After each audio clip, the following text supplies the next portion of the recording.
After a bright start under Liam Manning, Huddersfield Town occupy that final playoff spot in League One with a 6 point gap to the seventh spot and below, but with one caveat that other teams below them, in fact, all the teams below them, have games in hand. You can go as low as Barnsley right down in the bottom half. They are 11 points off Huddersfield in sixth, but they actually have 4 games in hand. So they won all the games in hand. They'd actually be above Huddersfield. So that shows you how congested, to some extent, the League One playoff scramble is. Just below Huddersfield in seventh are Luton and Stevenage on eighth. They're on 42 points apiece, but with Stevenage having the extra game in hand. Wickham and Reading are on 40 points apiece. Then it's Mansfield and Peterborough on 38, but Mansfield have got 2 games in hand on Peterborough and 3 in hand on Huddersfield, and then Barnsley, as I mentioned. So plenty of teams that going into the last third of the League One season feel like they have a chance of the top 6. But some of those teams might need there to be 2 spots opened up. Will Bradford City be one that vacates their top 6 berth? Or is it just going to be the one spot up for grabs for the teams that I've mentioned?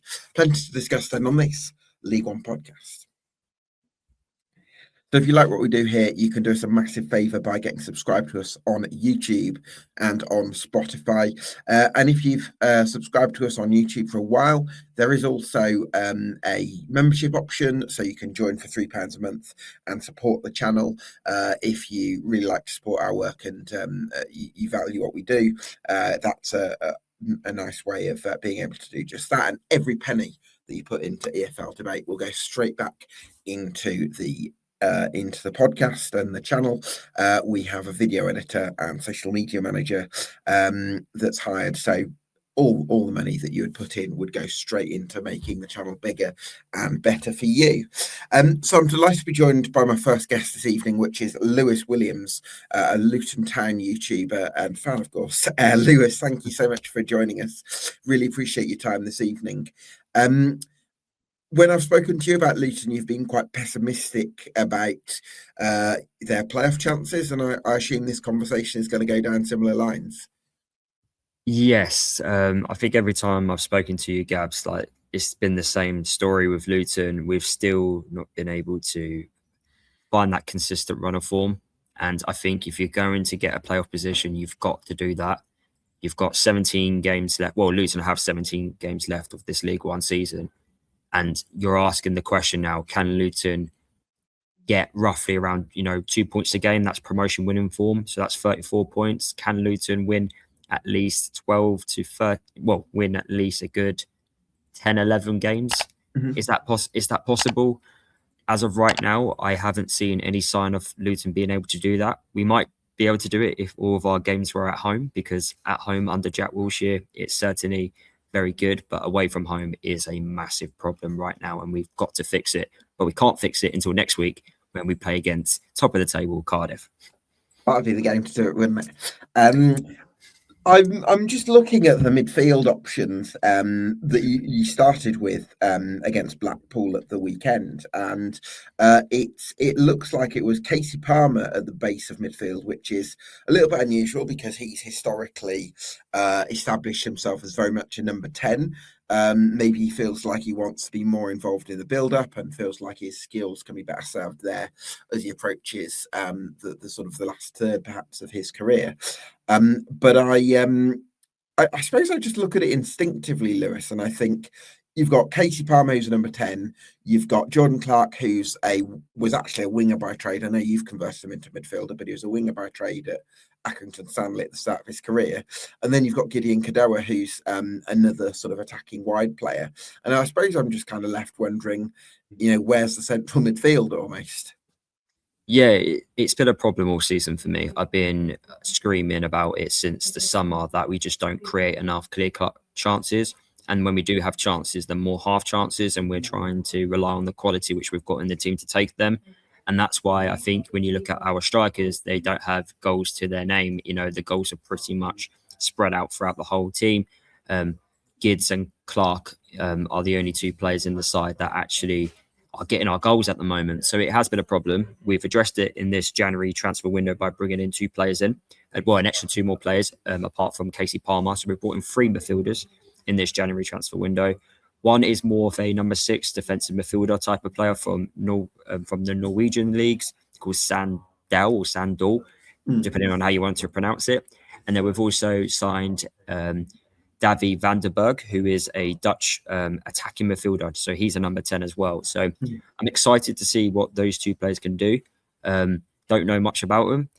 Dimitri's been playing in... No, Davy van der Berg has been playing in the Europa League and also top flight Dutch football. So he's got to have some level of quality to drop from there to League One. So I'm excited to see that. So yeah, hopefully we can start creating some opportunities. But yeah, the midfield's been a problem. I don't think we found the right balance. And then I feel like some midfielders as well within our team haven't really stepped up as much as I would have liked to, because you shouldn't be relying a traditional wide player like Gideon Kodjoa to be your creative number 10 position. So hopefully we start seeing some players step up. But I do want to give a shout out to Welsh, because for the first time in a very long time in his career, he's managed to actually play some consistent games. He's always been quite injury prone, and he's been playing in that deep line playmaker role at the base in our team, and he's been really good. The only reason why I didn't play against Blackpool was because of illness. But yeah, it's about trying to like click everything all together, find the right balance, and then start creating some clear-cut chances. Yeah, hopefully you can do that. Again, I mean, I suppose I do look at the 11 though a little bit and see sort of square pegs in round holes, because there's the midfield situation that I mentioned. There's Nigel Lonvik, who I see as a centre-half in a back 3. I think he's a bit of a specialist for that sort of remit.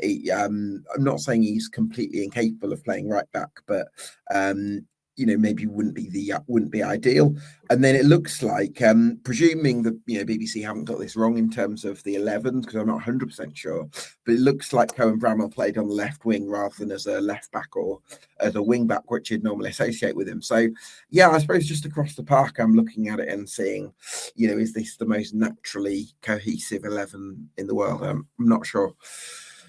I think the problem was in the summer, it was very imbalanced, the recruitment. It was fitted for multiple systems. So some players fitted playing with the 3 at the back. So like a Nigel Lonvik, for example, being better in more suited in a back 3. I would probably put Cal Naismith in that conversation as well, being the left-sided centre half. Bramall, I think his actual best position is probably left wing back rather than left wing or left back. And then you've got Isaiah Jones, traditionally a right wing back. So you've got some players that can fit that role. And then you've got some players that can suit the possession-based 4-2-3-1 formation, which is what we're currently playing at the moment under Jack Wilshere. So it's very imbalanced, and we've done a massive clear out in this January transfer window. A lot of players have left, so we're hoping now, after we've had quite a bit of a clear out, we'll start seeing things develop a lot better. I think right this moment, right back's a problem because of Nigel playing there. We don't have a traditional right back.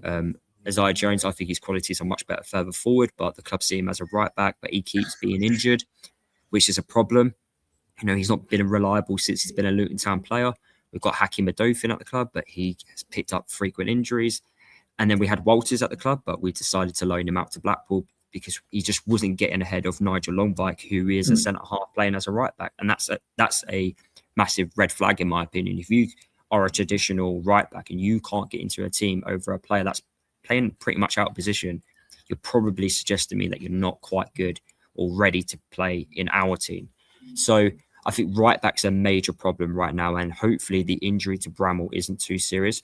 Although, he is traditionally a left wing back, I do think he's really good going forward. And we're starting to see it, but unfortunately this injury, I don't know if he's going to be out for the rest of the season. Fingers crossed he isn't. It was a quite aggressive challenge on him.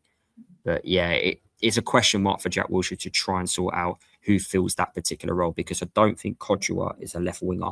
I think he's more right winger, number 10, rather than a left winger, if that makes sense. Yeah, that makes a lot of sense. So in terms of Nicky Wells, he was someone who I was reasonably hopeful about when you signed him, because he does have a track record of scoring goals in the Championship, and I wonder that, with some of the play, I'd hoped that you'd create a lot of chances for him in League One, and didn't quite work out that way. But it was a nice. I'm just wondering if you're seeing any signs of him coming to life and finding the form that he might be capable of. I think in recent weeks he's actually performed quite well. Yeah. I think when he actually does have support, I think the problem with Naki is I look at him and I see the way he plays. I think I can understand why it worked well at Bristol City, because he had like 2 number 10s close to him supporting him, whereas he doesn't quite have that at Luton. I don't think he kind of suits being on his own up top, being quite isolated. If you're going to put him up top, he needs to be alongside another striker partnership, in my opinion. I don't know where he played at Huddersfield going back the years, and also at Bradford. Was he in a front? I think he was in a front too. No, under David Wagner, they did play 4-2-3-1. So I think but that was in his younger days where he could cover a lot of ground. Whereas maybe now he's older, he probably do with someone who could do his running, and it can just free him up to focus on poaching. Yeah, I see that, you do see elements in his game that he is a good player, but I think overall his time at Luton has been very disappointing, because I think there are chances I expected him to score, especially from a player where he's come from for a number of years in the Championship. The same with Jerry Yates as well, although he's gone back to the Championship under Sheffield Wednesday. I think we expected a lot more from some of our high-profile players, especially with the summer signings. On paper, a lot of them years in the Championship. You can throw in Saville in this conversation, who's not even getting into the team. And this is a player that's played the last 9 years in the Championship with Millwall and Middlesbrough. So some of it's baffling how some of them are not like ripping the league apart, if that makes sense. Yeah, absolutely. How did you feel about Luton's January window? Difficult to judge, I suppose, because of the obscurity of some of the signings. Were you left wanting a little bit more? Would that be fair to say, or are you quite happy to see how it goes? Well, we needed to trim down the squad, which I'm happy that we've done. So, Jack's working with a much smaller squad with less players. So hopefully, the ideas, the messages, they can get across a lot better. I would have liked a right back, because I just don't think we've got reliable numbers in that right back position. I think, if Nigel Longvite gets injured, I don't trust Hakeem Adofin or Isaiah Jones to stay fit from now until the end of the season. So that could potentially be a big problem there. I would have liked to have kept Ali. You look at what he's doing at Portsmouth, he's had a positive start. I know I felt like he lacked the confidence with us, or something. He was just overthinking everything which he was doing. But Lewis, you'd rather have Milic Ali on the left wing right now than Cohen Bramall. That 100%, I agree with you, and I would have Ali in over Emilio Lawrence, who we've signed on loan from Man City, who I don't even think is ready for League One football. So 100%. So it kind of feels like we could have done with actually another wide player, maybe a left winger. Actually, we were linked with Diamond from Stockport. I don't know if he's a left-sided player. I think he's played on the right. No, did Jack Diamond? Yes. I think he's playing for Stockport at the moment. So I don't know if you'd necessarily be able to get him, but we'd have to wait and see on that one. Well, we had multiple bids turned down on transfer deadline day for him. So I don't know if we were trying last minute to try and get a winger in at the football club, but I personally would have kept Ali. So I felt like we might be potentially weak out on that left-hand side and at right back. So I would have liked us to have done a bit of business there. But my biggest problem was the midfield. Let's get some creativity. You've got someone like Casey Palmer, who I do think is one of the best signings in the January window overall. I think any club that signs Casey Palmer, a player who's never played League One football before, has played for multiple Championship clubs, that is, for me, one of the statement signings. So you want him to start producing, prove the fact to the world of League One football that you've been playing at a higher level. And you already see it at the moment with the way he's been playing, that you can tell he's played at the higher level, at a much higher level. Sure. And it's about, right, can we get you playing consistently, keep you fit, generate really good performances, and start showing us what you can do? Because the real problem with Luton right now is creativity. We don't create enough. And once we start creating chances, so our strikers can actually have attempts at goal, hopefully we'll start seeing some goals because there is quality there. This is the thing. We're just not seeing it on a regular basis. Yeah, it's interesting with Casey Palmer because I think historically he's been the kind of player who is much more about producing those individual Hollywood moments where just finds amazing accuracy and stunning vision and those real creative moments of inspiration. Not necessarily someone who'll keep the play ticking over and popping the ball around. So it's interesting to see the skill set that he's demonstrated in a more advanced role for much of his career, maybe being utilised deeper. I do think that's going to bring its own challenges for Casey because he's going to have to learn the defensive side. You've got to be much more defensively switched on in that kind of role. And so I'm intrigued by the configuration that Jack Wilshere can find in midfield just to make sure you've got the right defensive balance. So I think that's going to be a big priority and it's going to need some work on both sides to make the system work. But the potential is very high because of Casey Palmer's ability. 100%. And we've already kind of seen like the weakness of that already.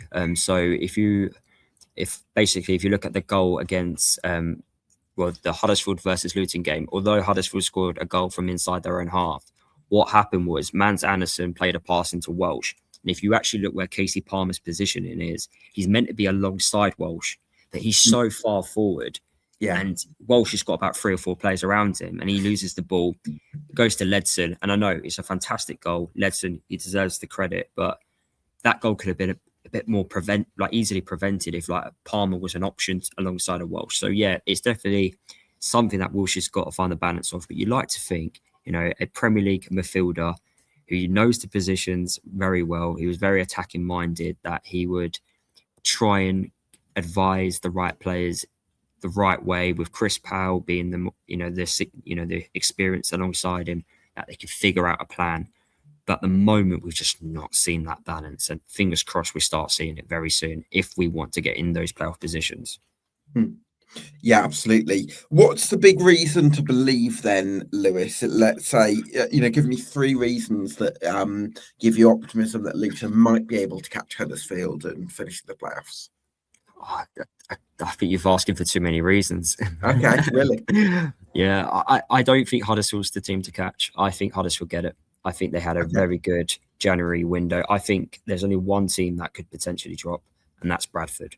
And I'm only saying Bradford because when I look at the squads, out of all the teams in the playoffs right now, I think Lincoln, they've done enough. I think, and their record against the top sides in the division is fantastic. They've had an injury.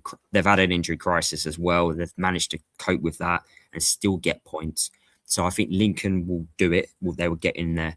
I just think Bradford's the only team. I think that just comparing the squad quality, I think they just don't have as good of a quality as the other teams. That's not me, dismissing them at all.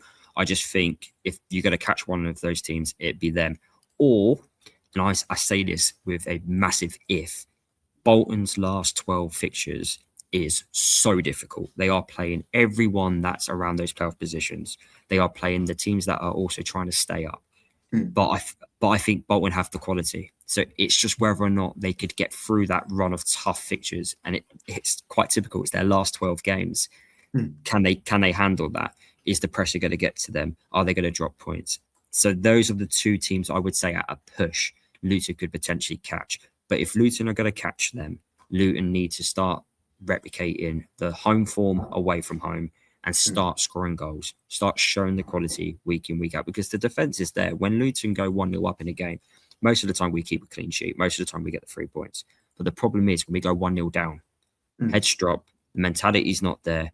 We don't show, we're a bit too rational with our decision making. We then panic in the dangerous positions. We don't create enough. And then we end up losing the game 1-0 or 2-0. And then, we just fold. That needs to stop. So it all depends really about mentality, the confidence, having the right players fit and available in order for Luton to gain a playoff position, because that's another thing as well.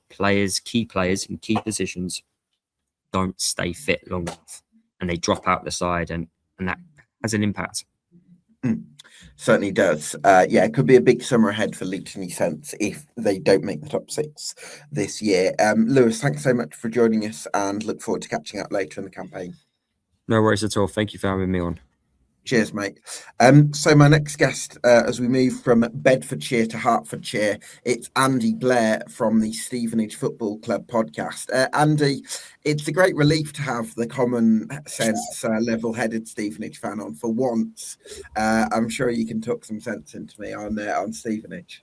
I'll try my best, but Farley is one of a kind and is probably watching now, to be honest. And knowing Farley, he's celebrating that we're in 8th place, as he does every week when we start the podcast. I'm so happy. Literally every day I get that message. I feel like crying. Sorry, man. So Stevenage, 3-1 loss at Barnsley last time out. Normally associate with Borough with some watertight defensive standards. Couldn't quite hold on to those in South Yorkshire. No, I think we went to Barnsley off the back of beating Peterborough 1-0, dominant in the game, set up with a system of 3-5-2, and it looked like we were back to playing probably some of our better football. And we went to Barnsley and then lose Jasper Pattenden in the first sort of 10 minutes, and we revert back to a 4-2-3-1. And Barnsley cut us open, and mistakes were made, and we had Lewis Freestone, who's been, for me, probably our player of the year at left back, playing at right back, and and you've got it's a bit out of sync, and he's not had that time to build a relationship with Jordan Roberts ahead of him. So I think there was factors as to why that may have occurred, but again, it's not something we really associate with us to ship goals as easily as we did at Barnsley. Yeah, I was a little bit curious. I was curious to see that you'd changed formation because not had the chance to look into this, but I'm pretty sure it's been common for you to play 4-2-3-1 this season. So would it be right for me to say that it was unusual that you'd go to the back three? I wouldn't say unusual. We played Peterborough away in November, and then we went a run of games where we played the three at the back. Right. And one of the things we've been crying out for as a fan base, and certainly on the podcast, is when we're playing Jamie Reid as a striker, you need someone next to him, and you need Dan Kemp in the role where he can float and pick up unusual places and drag players out of position. So we played it for a while, and in fact, I think it was from Peterborough up until we played Stockport away, and we were getting results, and we were looking good, we were looking positive. And then we go to Stockport, we change back to a 4-2-3-1, 4-3-3 kind of system, and then we obviously get an unbelievable result up there. And then we've persisted with it, and then we it wasn't working, and teams had figured out how to play us, and the personnel and the system we were using didn't fit the players that are on the pitch. Like, we had Jamie Reid as a lone striker. We didn't really have anyone near him. And then we were just getting the ball up the pitch as quickly as possible to Reedy, which isn't his game. He's more of a to the feet, off the shoulder, working with someone. Sure. And then we've reverted back to it, and we got a really good result.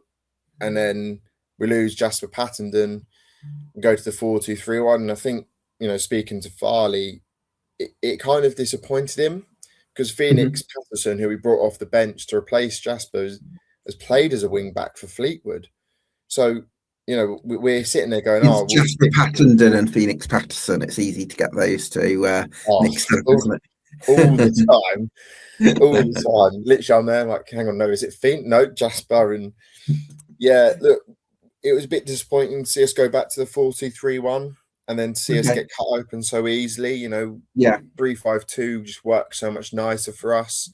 And it's just one of those things. I think if you look at the centre halves we've got on offer, Lewis Freestone, Carl Piergiani, Dan Sweeney, and Charlie Good, 4 centre backs. I mean, all man mountains, win their headers, win their duels, and you're like, just stick with it. Trust, Phoenix to go and play at right wing back, because he's done it. He can get forward, he can get back. It's one of those things a bit frustrating about Barnsley.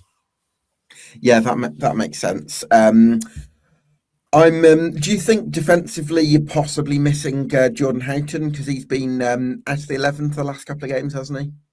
Yeah, I think with Jordan Houghton, what he does is he does the little things really well. Like he'll go and get the ball off the defense, and then it allows Harvey White to push forward and get up the pitch where he can be a little bit more effective. But I also think if Jordan Houghton or Harvey White, they're so crucial to the way we play. If one of them has an off game, then the other one has an off game. And it seems to be at the moment, if Harvey White's not been playing particularly well, and then when Jordan Houghton was in the squad, he was making little mistakes and little errors here and there, and it was a bit. I think it almost needed a bit of time away, reset, and come back and hopefully come back. But I also think, as far as I'm aware, he may have had a little knock or illness going, so he's probably edging his way back to getting into the side. Yeah, I suppose the other midfielders that you've got are slightly different profiles. Like, I think Harvey White's better when he's given a slightly freer role because he's very good at marauding into the channels and being that more creative player with bag. He can get stuck in, don't get me wrong, but he better when he has that bit of freedom. And Dan Phillips, although he is more of a destructive player, he's better at being aggressive and being tenacious in the way that he plays, whereas Jordan Houghton's more right, let's scan the area in front of me and spot this and spot that. And I can imagine having someone like Houghton makes a big difference in terms of defensive structure. And maybe in that sense, he's quite unique in relation to the rest of the Stevenage midfield options. Yeah, definitely. And you also look at the midfield, and we've got Louis Thompson, who's just an absolute workhorse. He covers every blade of grass on the pitch. He gets forward, he gets back. He wins little fouls in the pitch where you think, oh, God, we need to get something here so we can, regroup. And he's just really clever at working those moments. And like you say, Dan Phillips is just that man who you lose the ball and he's the one straight in your face, getting the ball back and winning and turning it over. And I mean, our midfield option is crazy. Andy, do you have that thing whenever you watch Dan Phillips in a 50-50 or as I call it, a 90-10 when it involves him, because it's like the other player thinks that they've got a chance of getting it and Dan Phillips is like, no, you're not having it.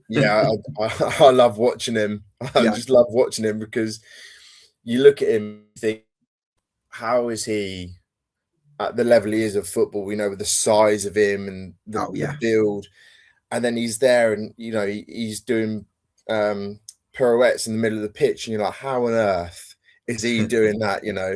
I just love watching him play football. I just like the aggression. It's like as soon as we lose the ball back, he just switches and he goes straight after the ball. He doesn't let the opposition have any time to try and build something. He's straight in their face, and it's just like almost what, for me personally, what I would want from a Stevenage midfielder. You know what? I would love to see if you could find a permanent solution that gets three of them, Houghton, White and Phillips, starting simultaneously. You've obviously got Joe Knight now in the equation as well after signing from Brighton. But I think those are three good midfielders. But it's whether, how do you facilitate that? Do you play Kempy out wide? Do you go with the diamond with Kempy in the 10? And then that would allow you to get a second striker. But possibly compromise you on the wings, all sorts of dilemmas.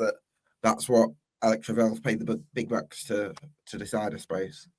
Yeah, definitely. I think it's one of those things. We tried Kempy out wide a couple of times last season. It didn't really work for him, and then we moved him back into the 10, and you could start to see what Dan Kemp can do.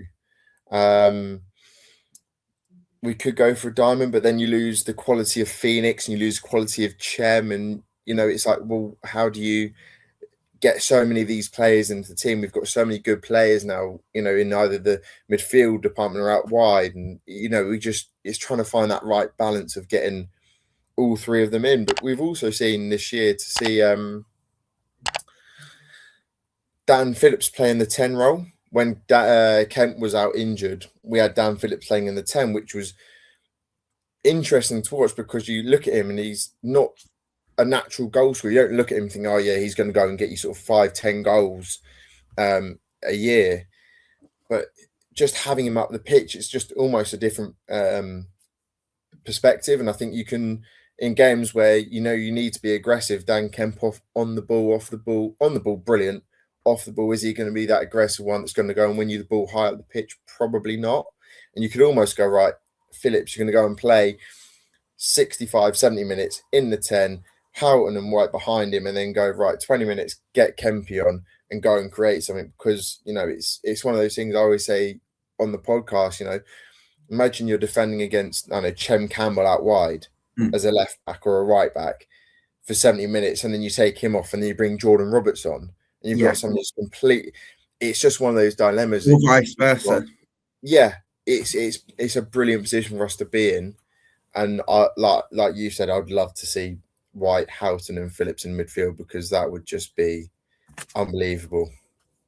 Certainly would. How are you feeling about Stevenage's playoff chances then, Andy? I suppose if I look at it, you've got you're 6 points off Huddersfield in 6th and 7 points off Bradford in 5th, who are arguably the likelier team to catch.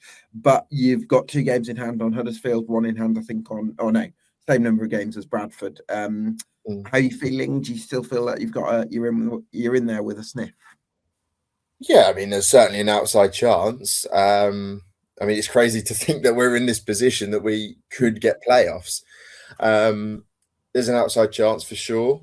Do I think we will do it? I'm not so sure. Our recent form, 3 wins in 18 games, 2 of which against Peterborough, 1 against Stockport. It's not looking positive, I'll be honest. I've not been overly impressed with the way we've, played in the last sort of month and a half or so. So if we can get the formation right and we can get our setup right and the players playing in the right positions, I think there's every chance we can get it. But we certainly have to sort out our form. If you ask Matt Farley, he'd be like, yeah, we can do it. I'm sitting here going, we can, but do I think we will? I don't think so. I think, the team's there. I think Bradford's had an unbelievable season. I think Huddersfield are probably going to get better now. I think Luton are probably just a step above us. We played them back at the start of January, and we were making changes, and then then Luton made their change. The gulf and difference is just unbelievable between the two sides. And look, if we got it, it would be unbelievable. I don't think we will personally. I think we're probably a striker light of getting there. But you never know, Gab. Football's a funny game. Yeah, certainly is. Andy, thanks so much for talking to us. And look forward to catching you at the Lamix sometime in the future. Certainly. See you later. Cheers, Andy. So my next guest is Matt from the And He Takes That Chance podcast on Huddersfield Town. Is that an iconic commentary line, by the way, Matt? And He Takes That Chance. It is, yeah. It's something you don't want to put across any Reading fans, because it's the playoff final commentary from when Christopher Schindler takes the winning penalty. So yes, it's our "they think it's all over" moment, if you like. I see, right. It was then. Matt, I wanted to ask you about Huddersfield's playoff chances off the back of what seems like a bright start under Liam Manning. Yeah, it's been good. Lee Grant unfortunately lost his job. Things just didn't quite click with Lee Grant. And Liam Manning's come in. I think he's simplified a couple of things. We're a little bit more direct now than what we perhaps were under Lee Grant. And it's working. It now feels like it's the Northern football that was promised back in July, if you like. But no, it's good so far. Appointing a guy from Suffolk to bring in Northern. Yes, exactly. Yeah, from Hemel Hempstead. But yeah, Liam Manning is good. The thing with Lee Grant is you could tell it was his first job in football. He was still working things out, and I think he'll go on to do quite well somewhere at some point. But for what we needed someone ready, sort of fresh out the oven, if you like, someone ready to go straight away, and that just wasn't Lee Grant in the end, and that's unfortunate. But Liam Manning's tried and tested, his road test, isn't he, at this level, and he started very well, but hopefully it goes on. But there's always a bump in the road, isn't there, at some point in football? Certainly is, yes. Liam Manning has obviously led Oxford partially en route to promotion a couple of seasons ago. So I'll be looking to bring in that expertise. And speaking of expertise, I'm going to bring in my co-host for the second half of the pod, which is Jake Tong. You've got yourself warmed up as a second half substitute. So yes, I'm hoping for an instant impact. Jake, what do you make of Huddersfield? And do you think that they're above Bradford in the sort of probability League One playoffs pecking order? How do you rate their chances? They scare me, to be frank. I mean, you look at that squad, I think it's probably only second to maybe Bolton. I mean, they've got some absolutely cracking players in there. I mean, just the ones that they pinch from us on a yearly basis, and obviously Lass and Sean, two very, very good players. Whether they've been able to adapt to the Huddersfield shirt, because it comes with a little bit of pressure, a bit of weight added onto the shoulders. Whether Huddersfield fans would say if they've adapted or not, I don't know. But in terms of the window, I've been very impressed. Obviously, Ryan Hardy is the standout. Everyone thought he was going to Bolton. For Huddersfield to sign him, to sign Bobby. I'm a massive fan of Bobby Wales. We were supposed to sign him until we went for. Right, would you elaborate on that for me, Jake? I don't actually know much about Bobby Wales. So he was in Scotland. I think it was at Kilmarnock, and he was breaking through as a really young centre forward. And he's very on the shot, very much similar to Joe Taylor, right? Who they've obviously let go to Wigan. He's very much in behind, on the shoulder of the last man. And he was good enough. I think he scored like 4 goals in half a season in Scotland, and it was enough for obviously Swansea and their recruitment team, who are quite rigorous. I mean, you'll know more than me, Gav, but Swansea like to pick up some gems from maybe lower leagues or lesser leagues, maybe than Championship. They've done it quite well in recent years. So I think he's going to add to the forward line, something that they got rid of in Joe Taylor.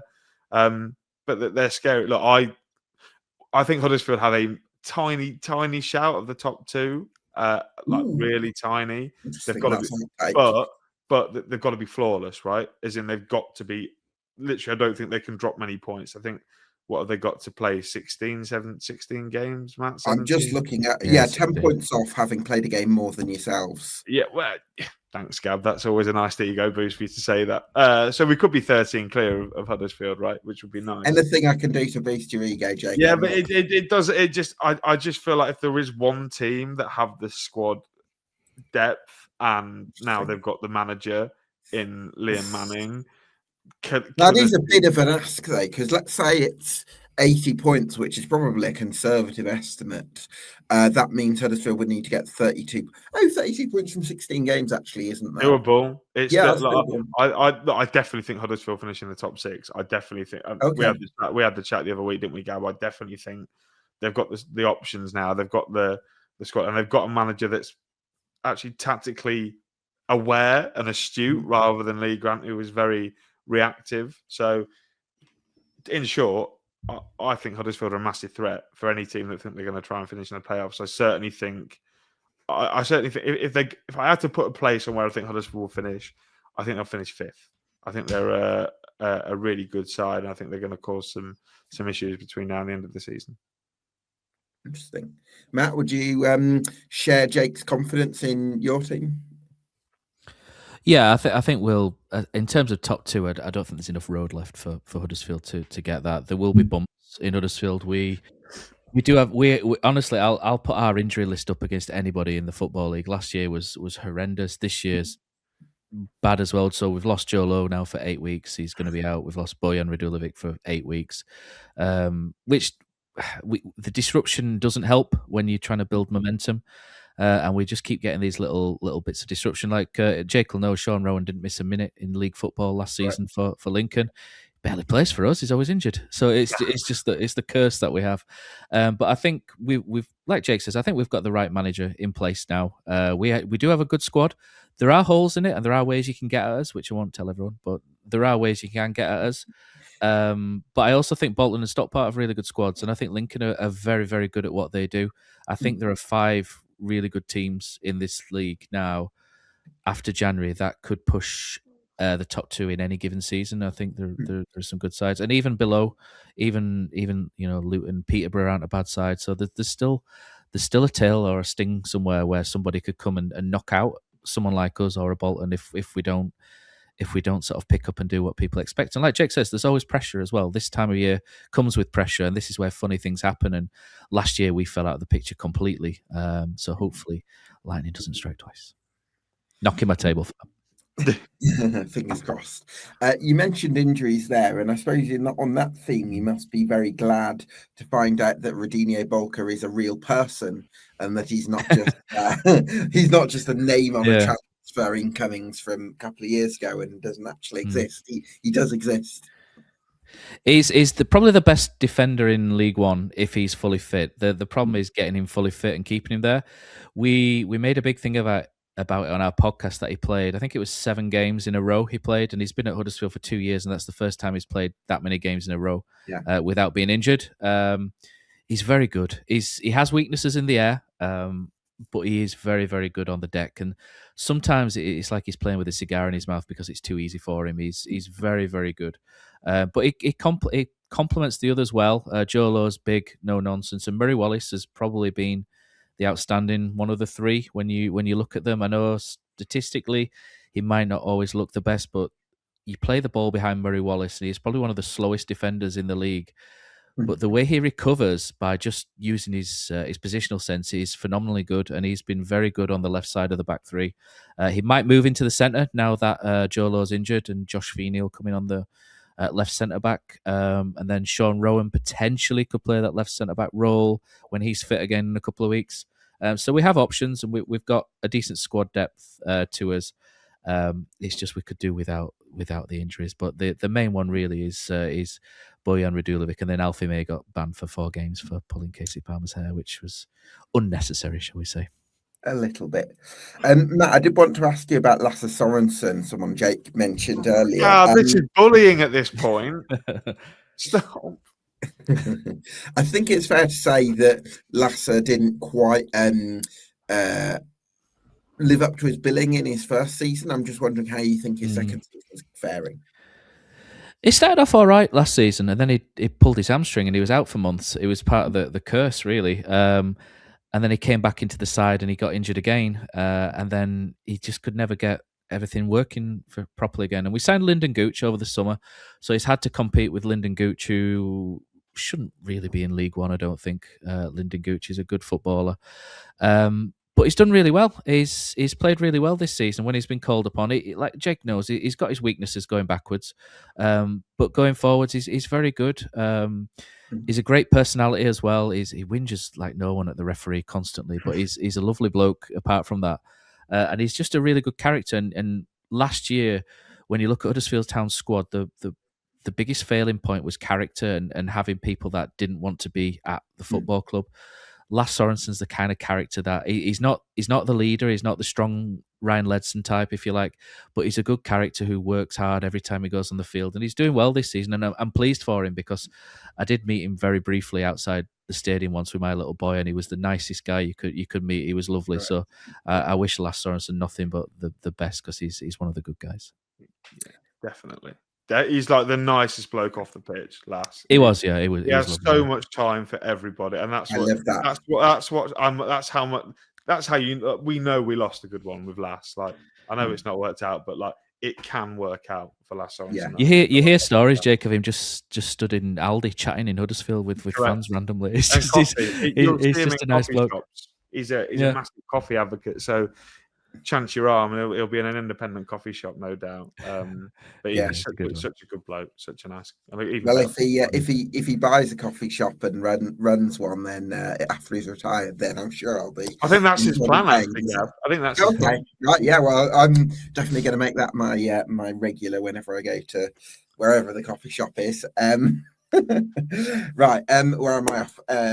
So I wanted to ask you about David Kasumi, Matt, because I've often associated him, best part of his career was probably MK Dons, Yep. Actually under Liam Manning, I think, maybe, or certainly. Yeah, he did. He worked under Manning. Yeah, He did, thank you. And very much a box-to-box midfielder. But what I'm interested in about this year is he's being used a bit more advanced, and I suppose that you get a lot of advantages of that in terms of aggression against the ball, especially from a pressing perspective. Yeah, so one of the main changes Liam Manning has made. So back in August, Lee Grant started with a high press. It worked. It was good for us. And then we went away from home to Blackpool, lost 3-2. And we went to Barnsley and lost 3-1. And went to Bradford and lost 3-1. And he kind of drew back from that. And we went to sort of a more of a mid-block. And we were a bit more passive at times. And I think that's where he lost the fans a little bit. Because that high-octane style of football never really materialised. And it was a little bit passive at times, and then it would attack, and then you would go back to being passive, and that's why it never really got over with Huddersfield fans. With Liam Manning, we've gone back to high press, bit more high octane, and against Peterborough, one thing we've liked about Liam Manning is he picks the team in accordance with who we're playing, rather than Lee Grant was very much, this is going to be our team, let them worry about us, that kind of thing. So what was really good about Saturday at Peterborough was Liam Manning looked at the way Peterborough played. They play little triangles between the two centre-backs, Tom Lees, Nevitt and Archie Collins will drop in. So what we've done is we've played David Kasumu as a 10, and he's there as someone who is there in the press. So we had not Jake Charles, that's the next youth player. We had Dion Charles, David Kasumu, and Marcus Harness as our front three, who were very active in the press when it went into Archie Collins. And David Kasumu was excellent in this, and we were excellent for 60 minutes against Peterborough before we got a little bit leggy.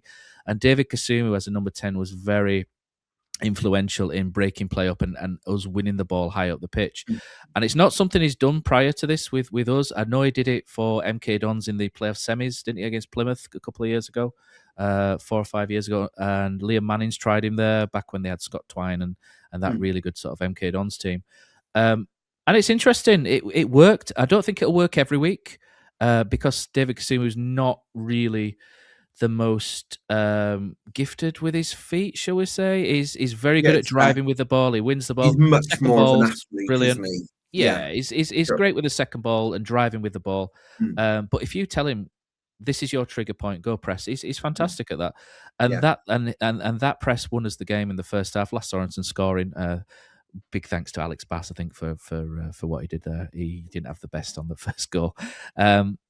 But yeah, it's a one-time thing so far. But under Liam Manning, you can see that if we come up against an opposition who will play out from the back, then it's a useful tool to have.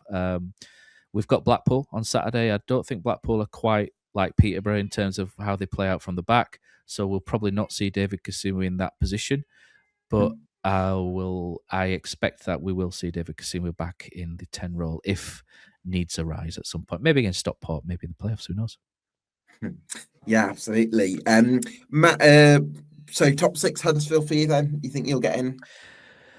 Yeah, I think Cardiff will win the league. I do fancy Bolton and Stockport to push Lincoln. Sorry, Jake. I think Lincoln are very good at what they do. They're very strong. They're very aggressive.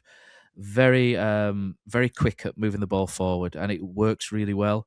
They're very tall side as well, so they're always a threat from set pieces and second phases as well.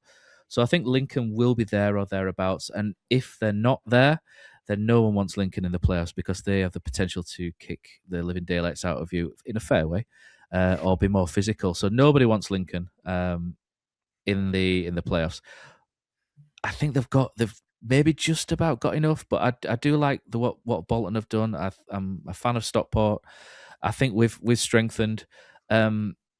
Not to be the fan of that rival fan who slags off the other rival club.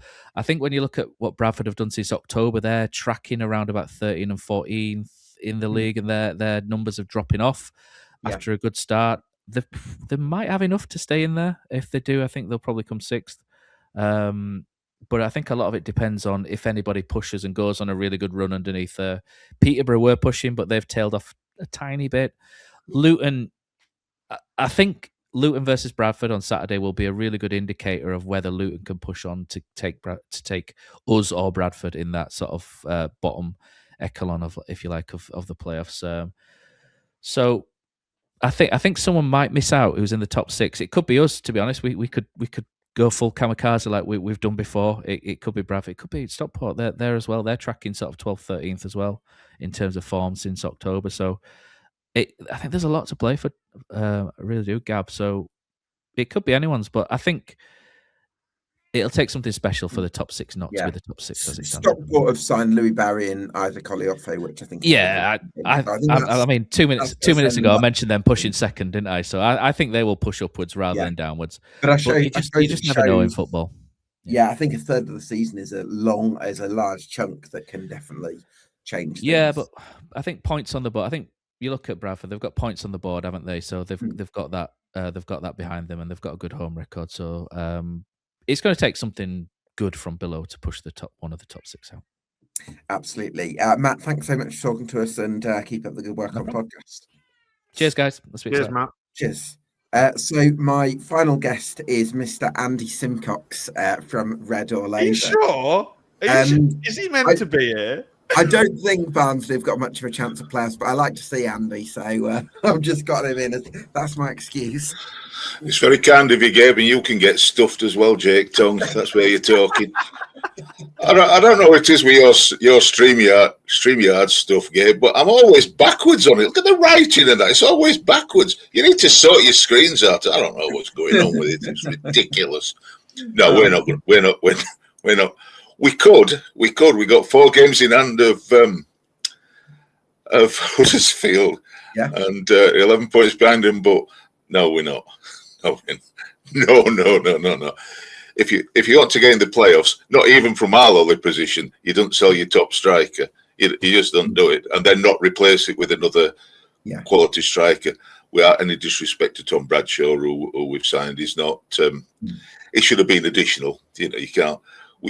You shouldn't go into the final bit of a season if you've got any ambition with a 33-year-old who hasn't scored for 18 months and a 38-year-old playing up front and no backup. We all wanted backups, but get an extra striker, extra couple of strikers, and we just haven't done it. Strengthened elsewhere, but we just haven't done it. So no, I think we're going to try not to be in a relegation scrap, and we've got 2 difficult games coming up, and we could well be in a relegation scrap at this time next week. So, really, I'm not looking up at the minute. Well, I think we're 6 points above the relegation. So I know we've got games in hand, but you've got to win them, haven't you? And if you can't score,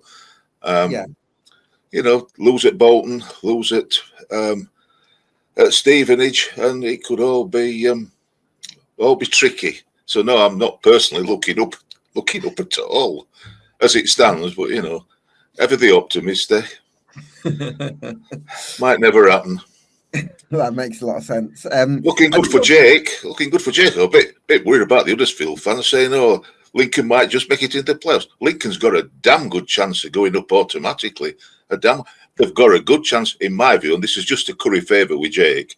They've got a good chance of winning it, let alone finishing second fiddle. Only 2 points behind them. Yeah, absolutely. You're gonna help us out on Saturday, Andy. So, well, to be honest, I've done an away end with Ben from Bolton's Fan Zone pod, and I promised him we'd help them out against you.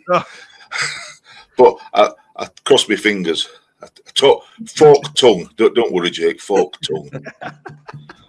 Absolutely. They never do well against us, Bolton. They never do well. And I'm going. They never do well when I go.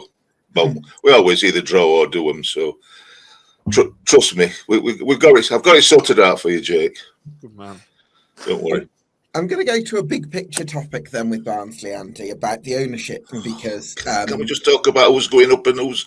Can't we just talk about that? I don't want to talk about. Listen, since we didn't say, there's been a massive meltdown all over the place. I've been reading so much stuff the last 2 days that everybody's melting down, and now you want me to talk about it.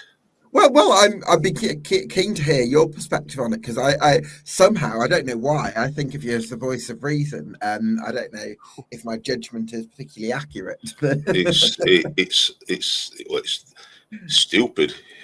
If that's your view on life, you've got to.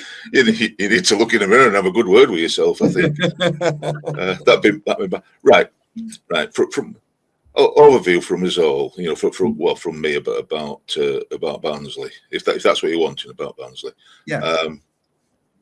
It started off the transfer window, and I'll go on past that. Started off quite well, or has not been too bad to start with until the last day really, when we signed Owen O'Connell, from he'd been released by Wrexham, and he's not played much football, but he's looking.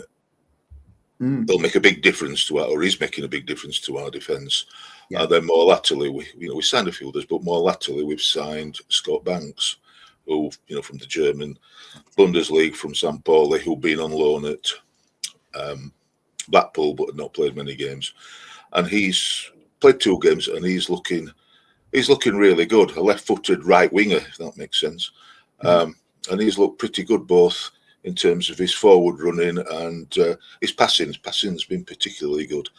So in that respect, we're looking all right. And one of the things that we definitely needed, like I've said, was a striker or a couple of strikers, because we literally got 2, or we had 2, in Davis Keeler-Dunn and David McGoldrick. And, we've got so many games in hand. We're playing Tuesday, Saturday forever, probably for the rest of this millennium at this rate. So it's going to be a bit. So that's what we're hoping for and expecting. And you don't never know what to believe, dear. But we're looking like getting a few players, but it didn't materialise. And then to mess it all up, we sold either the top scorer or the next to top scorer in this division. It was made a huge difference to us. Davis has gone to Wrexham, and I don't know how much he's gone for. There's varying prices, but it's not enough. I'll tell you that. Long term, it shows, for me personally, it shows one or two things: either a lack of ambition or a lack of money. Now, there was a recent fans forum that one of our Read All Over blokes, Dean, went to, and John Flatman, our CEO, said that we got something like, in terms of player budget, we've got the 13th in the league. So if we finish 13th, we should be according to that. So you always hope for better. So having sold Davis Keeler-Dunn, and with the owners putting in more money in terms of share options to try and keep the losing money and keeping the club going, I would personally just like a bit of honesty. I don't think that. I don't know if they've got ambition or not. That's the truth of it, because we don't know. Right. But I actually don't think they've got the money. I think that's what it is. And I think they should come out and just say that. We had to sell Davis Keeler-Dunn because we needed the money to keep the club going. And that's where we're at. I know, Andy, that the club have been seeking advice in different places on financial sustainability. And I think that it's definitely something that's front and centre for them. But I think that they feel... I think they're sort of in this position. I think they're in between a rock and a hard place, which is where I have sort of sympathy for the board, Andy, because it's one thing. I think Barnsley fans are right. I think Barnsley fans value honesty and people who are straight up front with them. And I think that's absolutely true. And I think I can see how it's frustrating that there is that kind of what's being presented is slightly different to the reality. But if it was too bleak in how they presented the state of play for the club, I think that would be criticised for a lack of ambition, and so I think that I don't know how they win to a certain extent would be my reading of it. That's because you're from Birmingham. You like a bit of subterfuge. In Barnsley, we like honesty. If it's bleak, tell us it's bleak, and we'll get behind it and understand it. But don't tell us that we've got a massively competitive budget for the top six, and we've got a good chance of going up, and then we aren't, and then selling a player, we've truthfully we've blown it. I think that the ambition this season is to pray that we don't go down, and I'm talking from the owner's point of view. We've sold the striker. I'm going to make an assumption that it's to keep the club going. But I could be wrong. I'm only a supporter. Rather than looking to invest it elsewhere, certainly this window.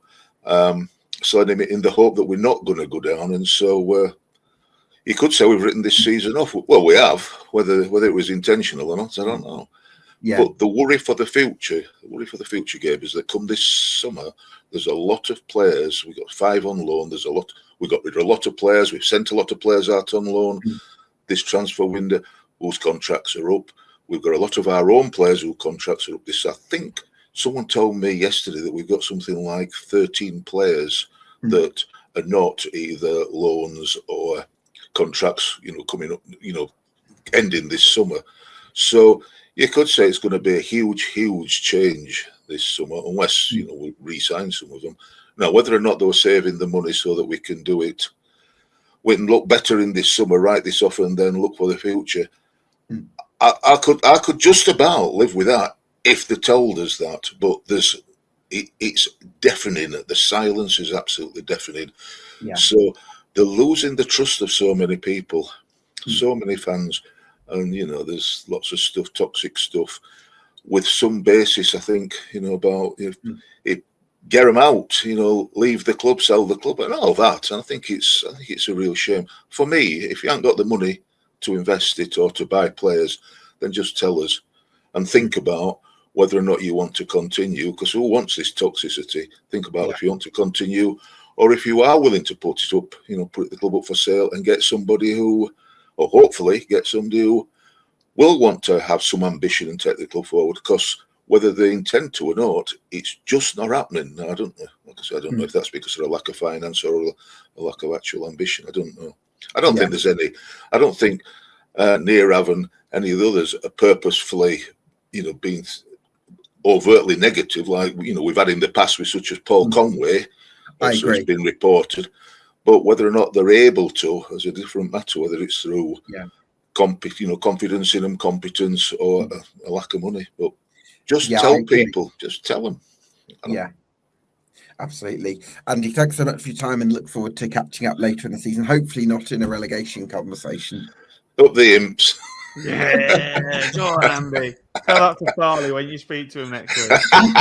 Well, I spoke to him last week, and that was. I spoke to him twice last week, and that was twice too much. Mr. Simcox, I listened to that. I heard that. And I'll tell you this, Gabe, he listed to me a load of different podcasts that he listened to. He didn't mention your name, I'll tell you that much. You need to have a word with him. He mentioned wherever it is, not the 72 or wherever. He didn't mention you at all. But that's him all over. Brilliant stuff. Thank you, Andy. Take care, gents. Cheers, Andy. See you later, mate. So, Jake, just a bit of a recap on the overall picture in terms of the playoff conversation. I've got a lot of names written down here because I would go, you've got Wickham, you've got Reading, Mansfield. I don't think will get playoffs, but they've actually got 2 games in hand, 3 on Huddersfield.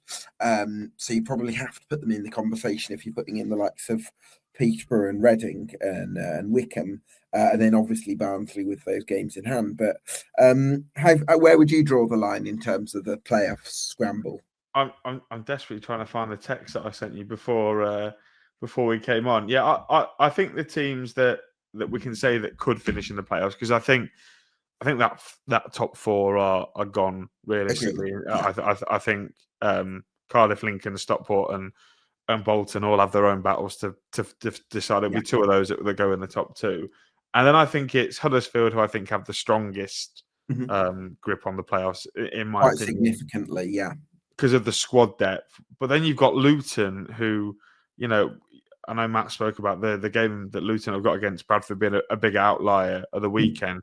I think they'll win that. I think Luton will win that game. I think they're so strong at home, and I think that home record could see them over the line. You talk about Stevenage; they're definitely involved, but in the long run, Stevenage is going to score the goals to get into the top 6. I struggle to see a world where I didn't hear what Andy Blair said. I mean, he might tell me that he thinks they're going to finish in the top 6. I don't know. Because if it was Matt Farley, I would be very optimistic about the Stevenage, but because it was Andy Blair, I'm like, no, they're going to finish. I just don't think that.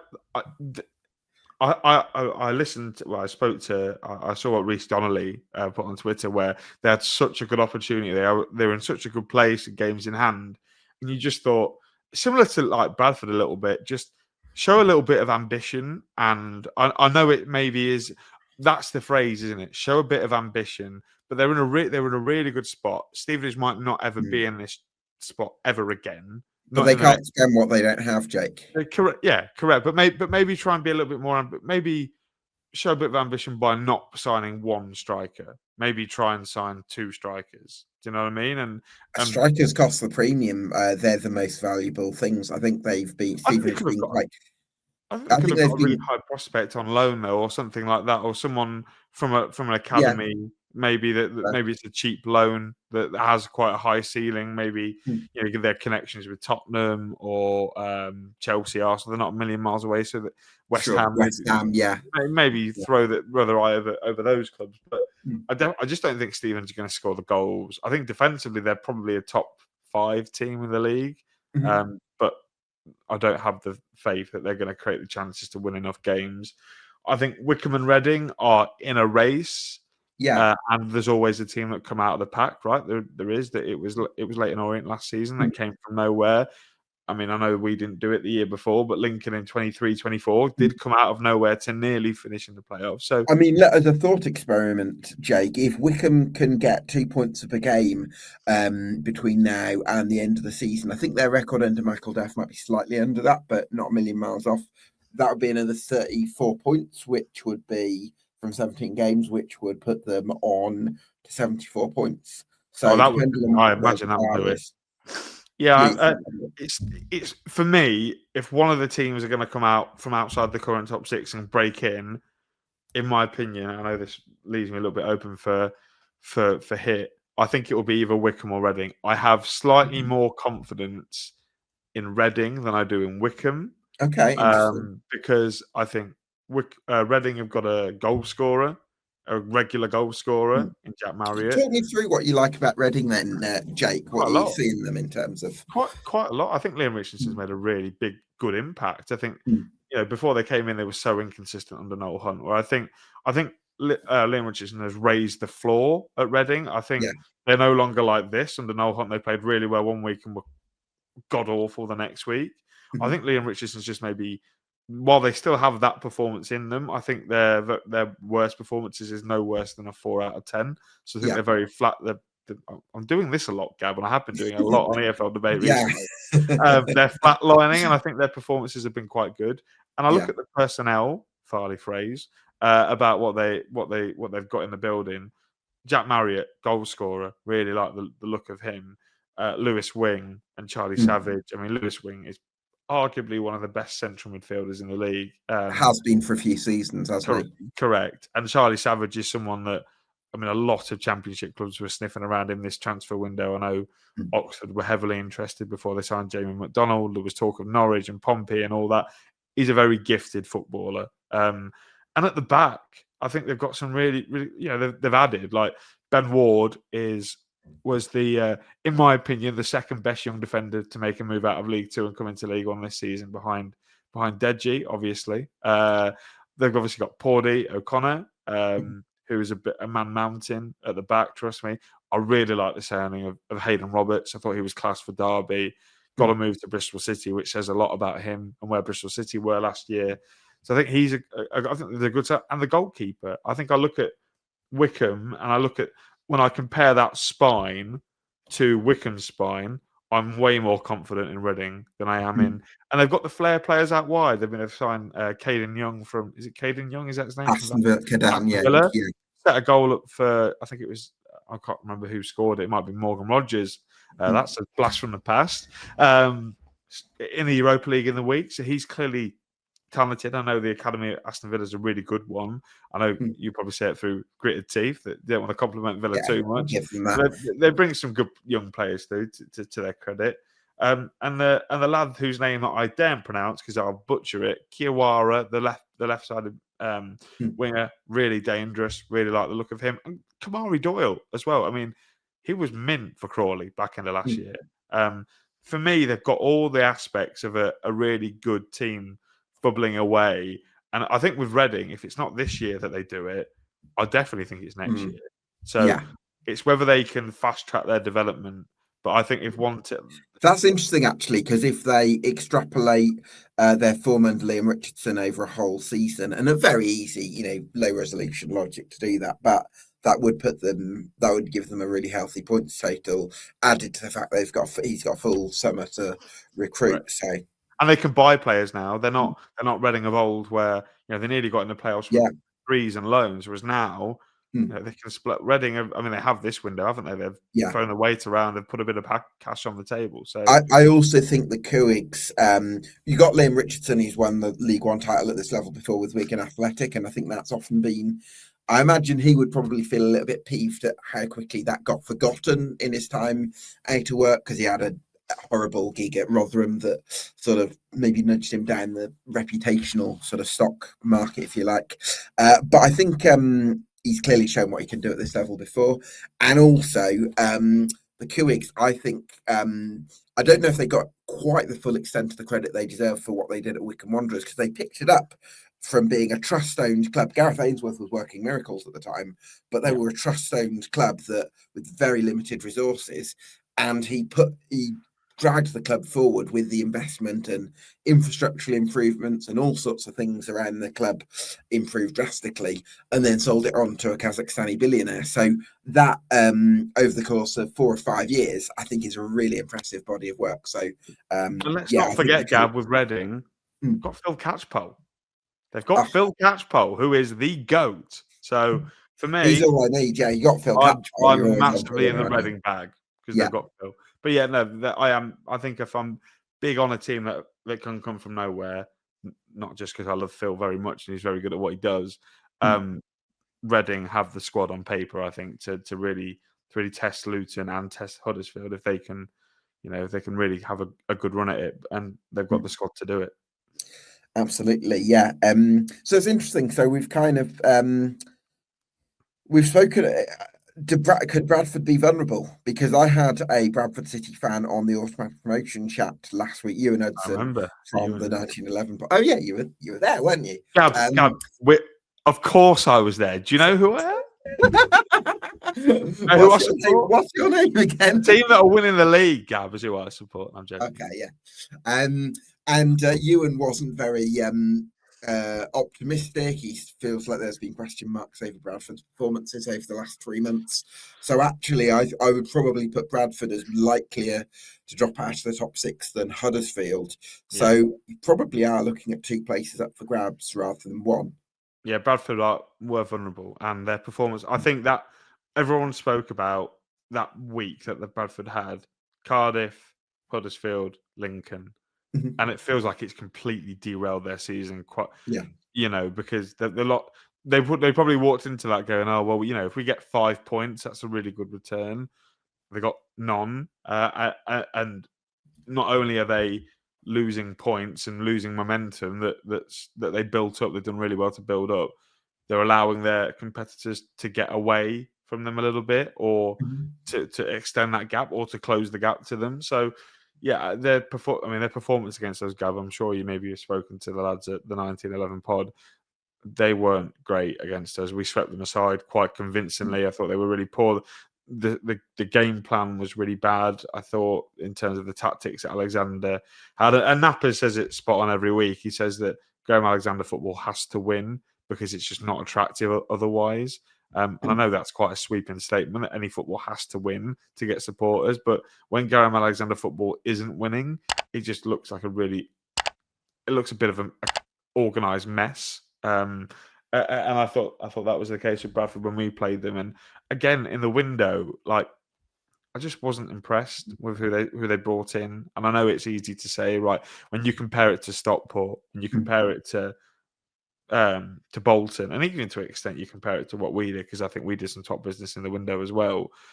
It just wasn't quite at the same level, and because the automatics have gone, they've gone, well, at least we got the playoffs, right? At least we got the playoffs, and that doubt can creep in. And I think, like you say, if there's anyone vulnerable at the minute in terms of level of performance, Bradford feel like Luton, Reading, Stevenage will be looking at Bradford going, they're a bit of a wounded animal right now, and there's no reason why maybe we can't catch up to them. Yeah, I still think there's a lot of football to be played and teams to be reeled in. Jake, thanks so much for talking to us. I'm not going to make you do predictions because we did that a few weeks ago. So we did. You can't. There's only so many predictions you can make before they sort of lose their meaning. Absolutely. In there. So yeah, thanks so much for joining us from the Here for the Lincoln podcast. Thanks to all my guests this evening. Thanks to all of you for watching. If you'd like to subscribe to the channel on YouTube and on Spotify, that would be very much appreciated. And also there is a memberships option now if you'd like to go for £3 a month to support the channel, and all of that will go straight back into the channel as well to make it bigger and better for you. Thanks so much, and we'll see you again for another League One podcast next week.